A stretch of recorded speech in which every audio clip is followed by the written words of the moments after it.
दोस्तों ये है जॉन, जो कि एक इंजीनियर है अच्छी सी कंपनी का, और इसका मंथली इनकम करीब 50 से 60 हज़ार रुपये है। दोस्तों जॉन बहुत ही खर्चीले किस्म का इंसान है और वो ये सोचता है कि जो कुछ भी है वो बस आज है, उसे अपने आगे आने वाले लाइफ की कोई फिक्र नहीं है।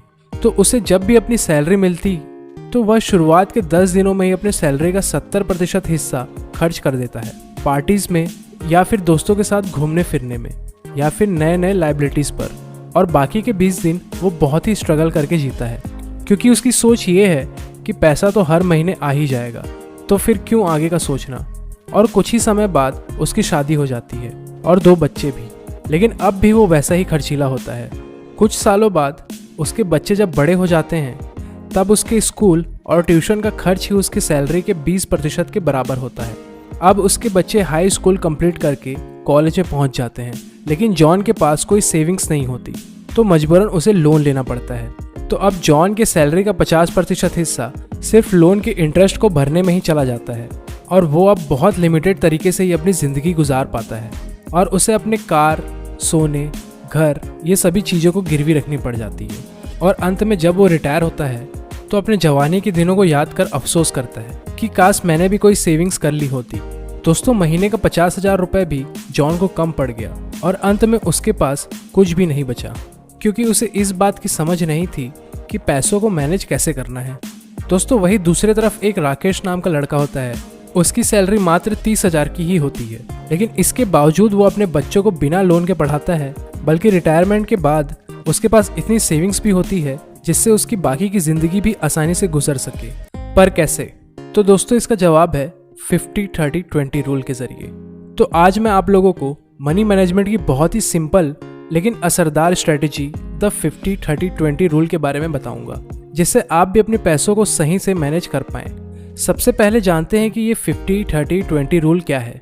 दोस्तों 50-30-20 रूल एक ऐसा रूल है जो आपके मंथली सैलरी को 3 अलग अलग हिस्सों में बांटता है। पहला नीड्स यानी कि ज़रूरत, दूसरा वांट्स यानी कि आपकी चाहत, और तीसरा सेविंग्स मतलब कि बचत। आइए इसे डिटेल में समझते हैं। दोस्तों 50-30-20 रूल को अपनाने से पहले आपको सबसे पहले अपनी मंथली इनकम को अच्छे से एनालाइज करना चाहिए।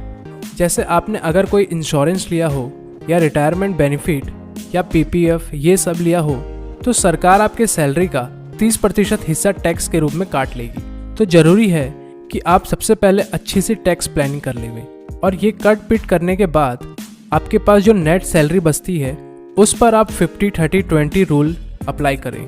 तो सबसे पहले आता है नीड्स। दोस्तों आपको अपनी सैलरी का 50% हिस्सा नीड्स में यूज़ करना चाहिए।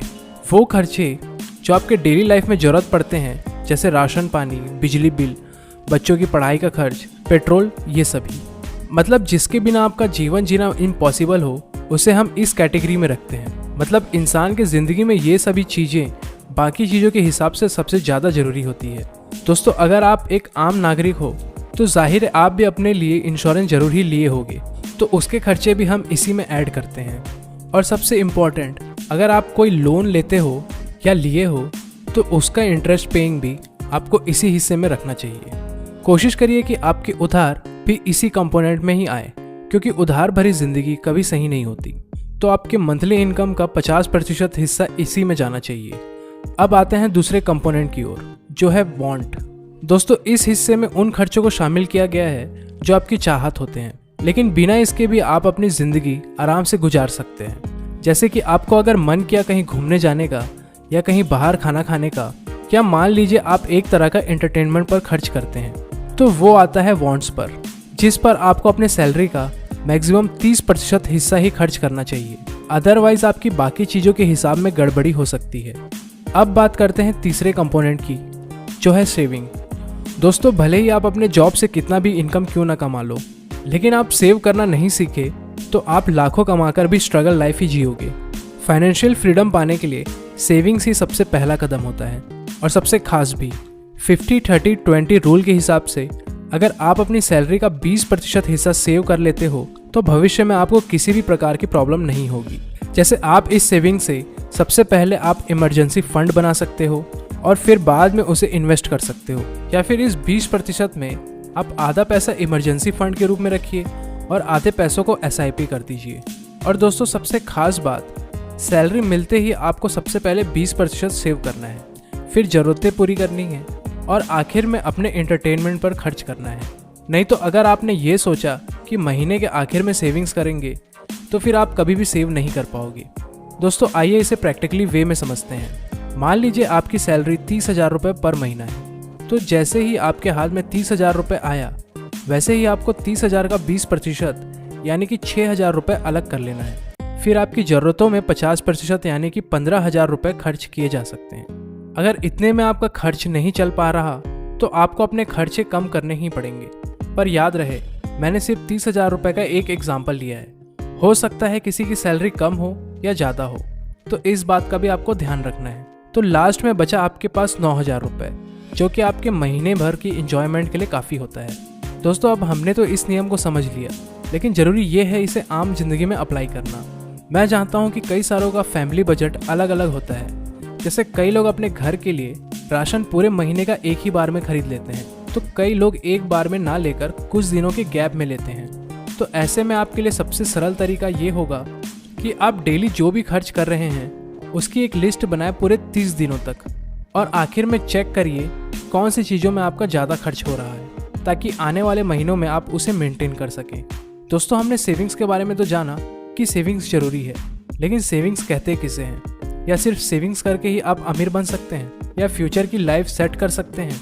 तो जवाब है नहीं, क्योंकि यहाँ पर सेविंग्स का मतलब अपने पैसों को तिजोरी में रखने या बैंक के सेविंग अकाउंट में रखने का नहीं है, बल्कि अपने बचाए हुए पैसों को आप इन्वेस्ट कीजिए, क्योंकि पैसों की वैल्यू हर साल घटती है, जाहिर है महंगाई के कारण। जो पैसा आपने तिजोरी में छुपा कर रखा है और ये सोच रहे हैं कि इससे हम 20 साल में एक कार खरीदेंगे, तो ऐसा कभी भी नहीं हो पाएगा, क्योंकि पैसा तो आपके पास उतना ही रहेगा, लेकिन उस कार की कीमत बहुत ज़्यादा बढ़ गई होगी। इसलिए आपको इन्वेस्ट जरूर करना चाहिए। जैसे 20% का आप आधा हिस्सा PPF में डाल सकते हो और आधा हिस्सा शेयर मार्केट या म्यूचुअल फंड्स में। दोस्तों ये बात हुई आपकी एक्टिव इनकम के बारे में, मतलब हमने 50-30-20 रूल आपको सिर्फ आपके एक्टिव इनकम के बारे में ही बताया। अगर आप पैसिव इनकम भी कहीं से जनरेट कर रहे हो तब तो और भी अच्छी बात है। पैसिव इनकम को आप और भी कई जगहों पर इन्वेस्ट कर सकते हो, जैसे रियल एस्टेट जैसी जगहों पर। तो दोस्तों आज के लिए बस इतना ही। आशा है ये वीडियो आपको आसान व हेल्पफुल लगी हो। अगर ये वीडियो आपको अच्छी लगी हो तो चैनल को सब्सक्राइब जरूर करें। धन्यवाद।